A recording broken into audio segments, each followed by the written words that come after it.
네, 안녕하세요. 오늘은 그 에어비앤비 그 창업 그 네 번째 이야기, 합법과 불법에 대한 이야기를 좀 해볼까 합니다. 이 영상 하나로 합법과 불법에 대한 내용을 다 정리해 드릴 수 있을 것 같은데, 좀 부족한 부분이나 더 궁금한 내용이 있다라고 하면 댓글 남겨주시면 제가 한번 또 영상으로 제작해 보도록 하겠습니다. 에어비앤비 창업을 준비하시는 분들 중에 가장 저한테 많이 하는 질문 중 하나가 합법인가요? 불법인가요? 어떻게 하면 합법으로 하는 거고 어떻게 하면 불법으로 하는 건지에 대한 질문을 굉장히 많이 하시거든요. 근데 왜 이런 질문을 많이 하시는지 보면 요즘 대부분의 에어비앤비가 불법으로 운영되고 있다는 것은 창업을 준비하고 계신 분들도 많이 알고 계시다는 거예요. 그래서 제가 가이드를 좀 드릴 때 보면 두 분류로 좀 나눠지는데, 어떻게든 합법적인 부분으로 진행을 하시려는 분들과 그냥 그런 거 상관없이 수익이 잘 날 수 있는 방법에 대한, 불법으로 진행하더라도 상관이 없다라는 분들이 많이 계십니다. 근데 이런 부분은 본인의 선택에 따라서 저는 그 절충에 대한 가이드를 드릴 뿐이지, 제가 합법이든 불법이든 그분에 대한 선택에 대한 방향성을 잡아주지는 않아요. 왜냐면 그거는 본인의 선택이기 때문에. 하지만 저는 기준적으로 합법적인 부분으로 운영 드리라고 말씀을 드립니다. 그렇기 때문에 내용에 대한 부분을 한번 참고하시면 좋을 것 같아요. 일단 서울과 아닌 지역에 대한 부분 좀 나눌 수 있는데, 서울 기준으로는 도시민박업이라는 부분에서 아파트, 연립주택, 다세대, 다가구, 그리고 단독주택의 주거 공간에 방이 2개 이상 있고, 이제 내가 거기 전입신고를 하고 거주를 하면서 방을 빌려주는 형태, 그리고 내국인은 180일 이하로 받으셔야 하고 도시민박업을 등록하신 사업자로 운영하시면 됩니다. 이 부분이 이제 서울에서 할 수 있는 이제 에어비앤비의 하나의 예죠. 근데 하나의 다른 예가 있는 게, 숙소가 한옥으로 되어 있다라고 하면 뭐 내외국인 그리고 숙박 일수 이런 거 상관없이 가능합니다.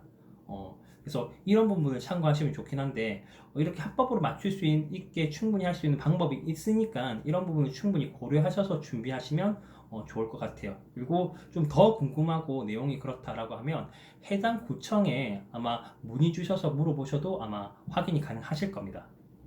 그리고 그 이외에 농어촌 민박업이라고 해서 농어촌 지역과 준농어촌 지역이 있는데, 이 부분은 어떻게 확인을 하느냐, 국토교통부의 토지 이용 규제 정보 서비스라는 사이트가 있어요.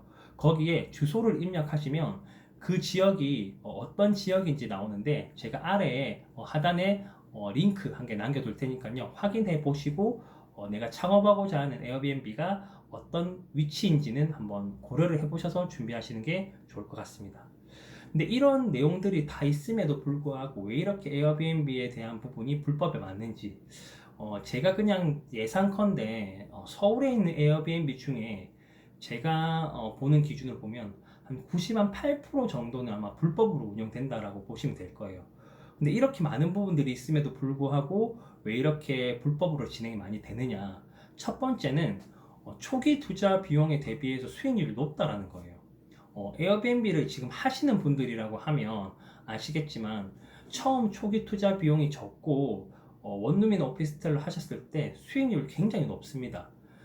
보통 작게는 한 채당 뭐 당연히 그 숙소에 이제 어떤 방식으로 운영하시는지 알겠지만, 월세를 기준으로 하는 전제하에도 최소 한 50만 원 정도에서 많게는 200만 원 이상까지 수익을 낼 수 있는 게 원룸이나 오피스텔, 그리고 이제 여러 가지들 형태에 대한 빌라나 이런 것들이 있거든요. 그러다 보니까 내가 투자를 해서 하나를 운영해 보다 보면 꼭 두세 개를 더 해보고 싶은 마음이 생기는 게 이 에어비앤비입니다. 그래서 에어비앤비를 하다 보면 두 분류의 종류가 나눠지는데, 합법적인 부분으로 진행하셨던 부분, 불법적으로 했던 부분들도 있지만, 그 불법적으로 하시는 분들 중에도 하나만 운영하시는 분들 거의 없으세요. 보통 하다 보면 욕심이 나기 때문에 두 채, 세 채, 많게는 뭐 10채, 20채까지 운영하시는 분들도 저는 주위에서 봤습니다. 네. 이런 부분에서 에어비앤비를 불법으로 권장드리는 건 아니지만, 이 법이 그걸 좀 못 따라가고 있다라는 건 확실히 느끼게 돼 있어요.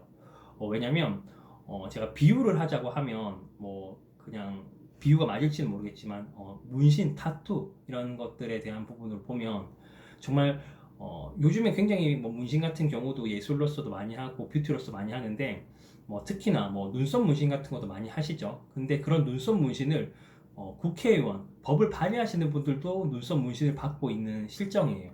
그런 거 보면 법으로는 막아놨지만 실질적인 그 법을 발의하시는 분들이 그 눈썹 문신을 받고 하시는 거 보면 약간의 아이러니한 부분이 있기 때문에 저도 이런 부분에 대해서는 충분히 좀 법 개선이 좀 필요하지 않나라는 생각이 듭니다.